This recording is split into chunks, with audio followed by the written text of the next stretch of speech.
So I want you to do me a favor. Take a few seconds and think of some of the greatest scorers in NBA history, the absolute best of the best at scoring.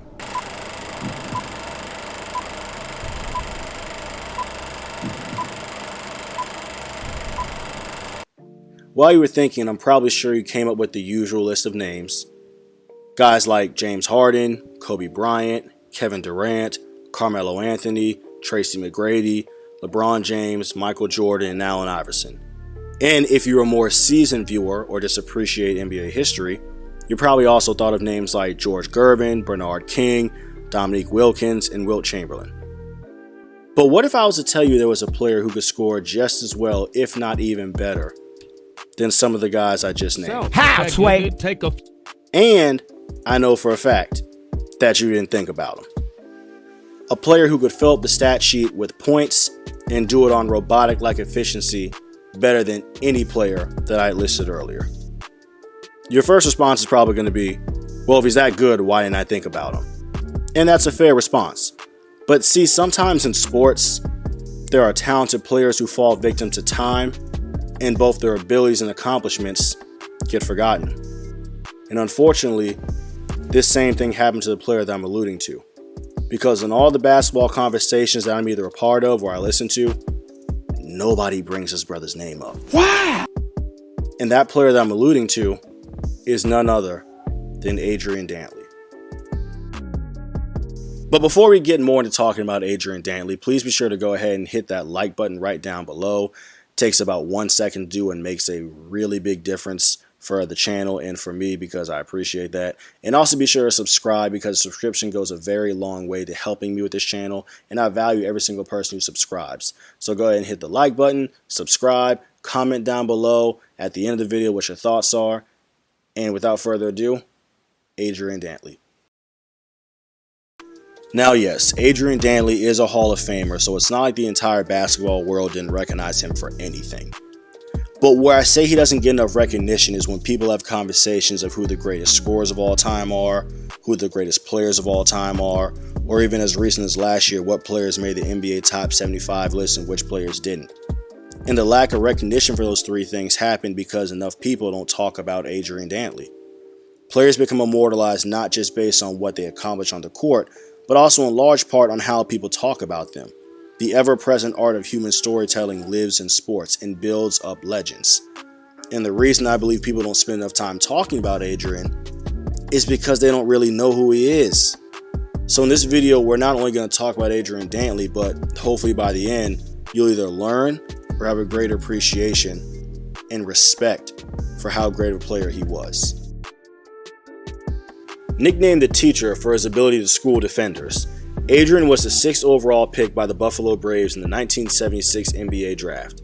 He would later go on to win the 1977 Rookie of the Year award by putting up averages of 20, 7, and 2 on 53% shooting.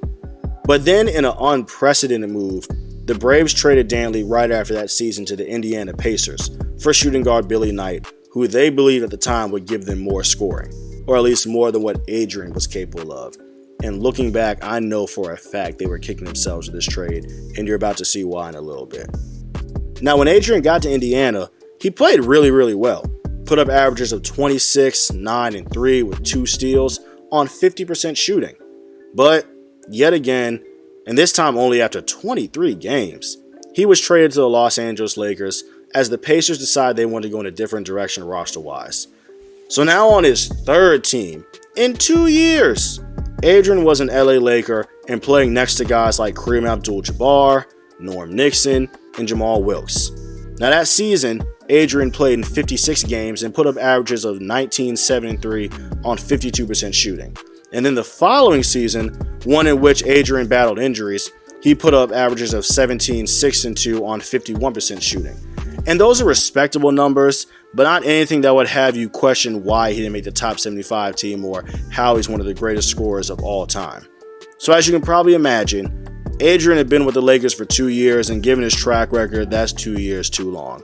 So the Lakers traded him right before the 1980 season for Spencer Haywood. On the road again. I can't wait to get on the road again.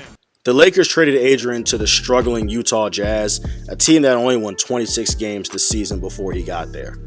But this is where Adrian began his Hall of Fame career. And this is when he became one of the greatest scorers the NBA had ever seen. So his first year in Utah, Adrian was putting up averages of 28, 7, and 3 on an unbelievable 57% shooting.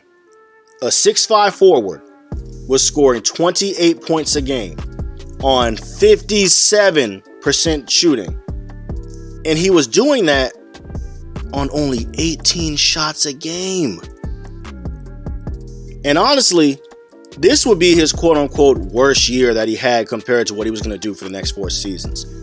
Over the next 4 years, Adrian would display a combination of scoring and efficiency on limited shots that honestly, nobody in the history of the NBA has done since, and no one in the history of the NBA had done before. Pay attention, this is going to be really legendary.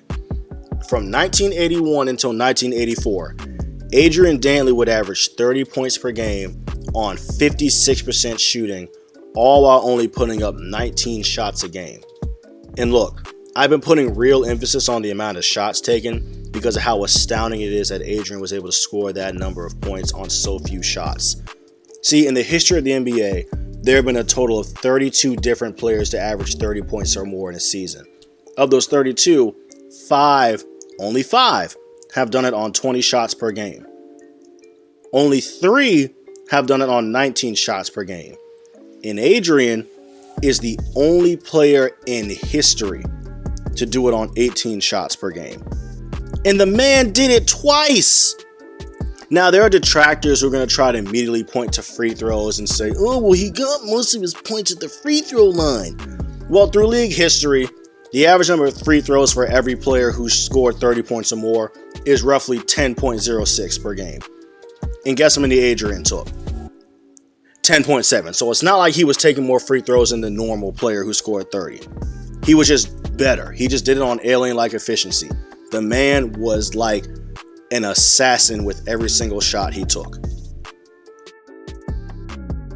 During his time in Utah, Adrian would lead the league in scoring 2 times, make 6 All-Star teams, 2 All-NBA second teams, become one of only 4 players in NBA history to average 30 points or more for 4 consecutive seasons, and he scored 50 points or more 6 times. And in those 6 games, he averaged shooting 73% from the field. The man was just unreal as a scorer. Now, while in Utah, Adrian did only make the playoffs 2 times. And in those 2 appearances, he didn't get past the second round. And that's not ideal, but he's far from the only player to have ever done that, as both Dominique Wilkins and Bernard King, 2 other great scorers, never made it past the conference finals either. While in the playoffs, though, Adrian did play really well for the most part. He would have games where he would score 46, 6 and 4 on 59% shooting, 39, 8 and 7 on 60% shooting, and 36, 10 and 3 on 74% shooting. This motherfucker don't miss. No, he's fucking good. That motherfucker don't miss, man. He's good. In the heat of battle, he don't miss. No. In the heat of controversy, he don't miss. No. But the Jazz would often find themselves losing series due to them not being the most talented team ever assembled outside of Adrian. And as prolific of a scorer as Adrian wasn't really much of a defender. And in the playoffs, if you're a scorer that isn't either a two-way guy or has a team that defends really well, you're not going to see much success. And unfortunately, that's what happened with Adrian. So after his time in Utah in the 1986 season, Adrian was traded to the Detroit Pistons, where he was still a good player who could score. Like in 1988 when they played the Chicago Bulls, Adrian put up a game of 45 and 6 on 76% shooting, a game in which they won. But he was in a different role than he was in Utah, and he wasn't in the position to score 30 points a game like he was used to. So after 2.5 seasons in Detroit, Adrian was then traded to the Dallas Mavericks, and then a season and a half after that, He signed as a free agent with the Milwaukee Bucks, and then after that, Adrian's NBA career was essentially over. So now that we've detailed his entire career, we're left with just one question. Who is Adrian Dantley? And I'll tell it to you like this. Adrian Dantley is one of the most prolific and most efficient scorers the game of basketball has ever seen.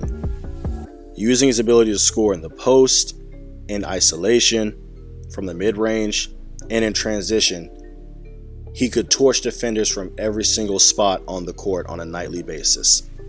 He was also a very cerebral player, one that would often use mind games to trick defenders early in the game to thinking they had an advantage on him, and then later in the game when the players are overconfident, they would end up fouling him, which will allow Adrian to amass more points from the free throw line.